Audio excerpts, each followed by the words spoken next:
Hello and welcome to our channel, where we explore the fascinating world of global politics. Today, we're shining a spotlight on Africa and its significant influence on global politics. Often overlooked in discussions of international affairs, Africa has played a pivotal role in shaping global events throughout history. From liberation struggles to economic and humanitarian issues, Africa has been a driving force in shaping the international agenda. In this video, we'll be showcasing the top 10 ways that Africa has influenced global politics, from anti-colonial movements to peacekeeping initiatives. So, sit back, and let's explore the rich and diverse political landscape of Africa. The anti-apartheid struggle in South Africa, 1912 to 1992. The legendary conflict between South Africa's apartheid system and those who opposed it exemplifies the complexities of civil resistance. Initially based on Gandhian beliefs, the African National Congress, ANC, was founded in 1912 and became the dominant force opposing the apartheid system's mistreatment of the country's 80% non-European population. The ANC got more militant and began adopting nonviolent direct action in the early 1950s. White South Africans, Afrikaners, dominated the state and economy, and Afrikaners established an explicit theology and ideology of white racial superiority. Nelson Mandela and others urged for an armed insurrection, establishing the Umkhonto we Sizwe, Spear of the Nation, which was similar to nonviolent resistance. After this failed to demolish apartheid, a concerted grassroots nonviolent civil resistance movement, backed by international support and sanctions, compelled the white administration to compromise. On March 17, 1992, two-thirds of white South African voters supported it. Panafricanism is the concept that people of African descent have common interests and should collaborate. Pan-Africanism has historically taken the form of a political or cultural movement. Pan-Africanism takes many shapes. Pan-Africanists, in their most narrow political guise, seek a unified African nation in which all African diasporans can live. The term African diaspora refers to the long-term historical process of Africans dispersing from their ancestral homelands to various parts of the world. Pan-Africanism, in its broadest definition, is the concept that people of African descent share a great deal that should be recognized and even praised. Decolonization of Asia and Africa, 1945 to 1960. Between 1945 and 1960, 36 new Asian and African governments gained autonomy or complete independence from European colonial powers. The decolonization process was frequently influenced by superpower competition and had a considerable impact on international affairs. During World War II, Japan drove European powers out of Asia, and local nationalist movements in former Asian colonies fought for independence. The US backed the concept of national self-determination, but it also maintained close ties with its European allies. The Cold War only complicated the United States' position, as American support for decolonization was countered by American anxiety about communist expansion and Soviet strategic goals in Europe. The newly independent states that arose in the 1950s and 1960s played a significant role in shifting the balance of power inside the UN. They were non-white, had emerging economies, were dealing with internal challenges as a result of their colonial heritage, and became ardent supporters of continued decolonization. They persuaded the UN to ratify resolutions calling for colonial governments' independence and to establish a special committee on colonialism. Peacekeeping. This essay investigates why some African countries may contribute more to peacekeeping than others. It addresses the centrality of regime security concerns and the dynamics of warlord politics in African governments' foreign policy making, the economic incentives of peacekeeping, and the significance of African states' concerns about their state legitimacy and territorial integrity. It also looks into the possibilities of using peacekeeping as a diversionary technique to distract the focus of an African state's military and major powers away from a regime's misrule. Empirical evidence from a quantitative analysis of 47 sub-Saharan African governments from 1989 to 2001 reveals that poorer states, with weaker state legitimacy and political repression, participate in regional peacekeeping more frequently. Climate change. Under all temperature scenarios over 1.5 degrees Celsius, Africa is the most vulnerable continent to the effects of climate change. Despite having contributed the least to global warming and emitting the fewest emissions, Africa is facing exponential collateral damage, posing systemic risks to its economies, infrastructure investments, water and food systems, public health, agriculture, and livelihoods, threatening to undo its modest development gains and push it deeper into extreme poverty.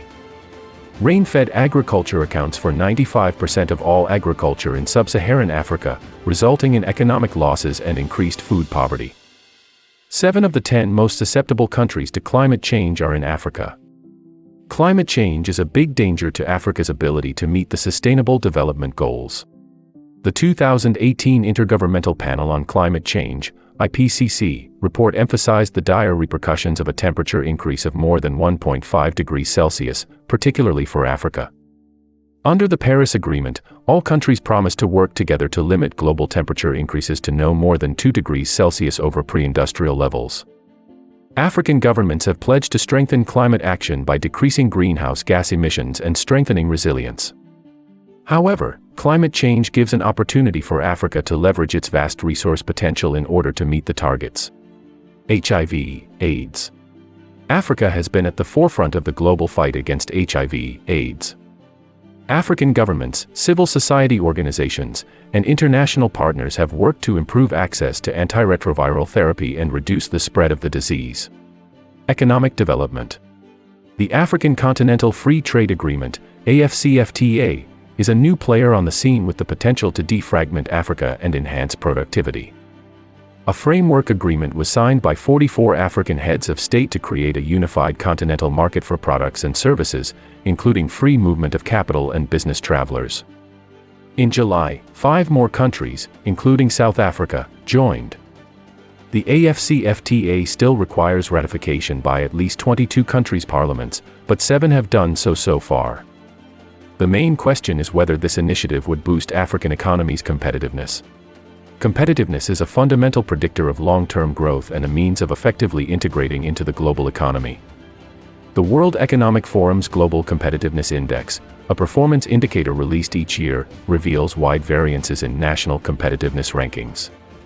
The most crucial aspects in this article are the stage of economic development, the disparity in physical and technological infrastructure between established and many emerging economies, and the incapacity of several developing economies to implement critical economic and institutional changes. The few African countries that have emerged as the fastest-growing economies over the last decade have also climbed the global competitiveness ladder.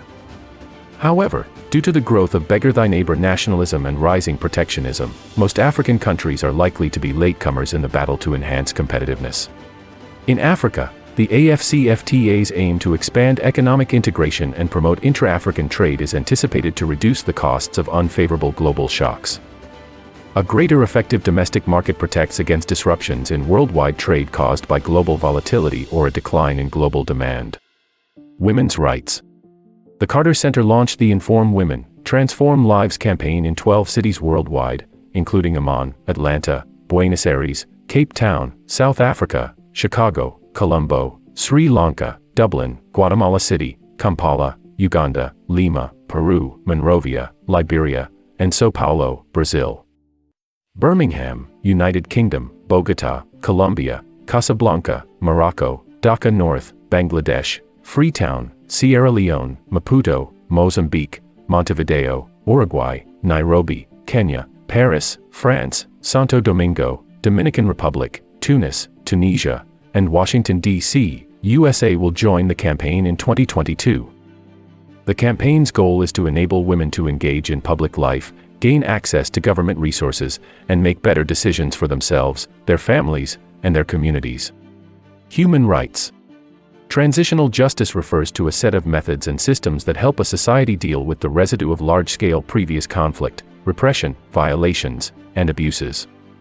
These processes may involve judicial and non-judicial methods such as truth-seeking, prosecution initiatives, restitution, and various actions to prevent fresh offenses from occurring.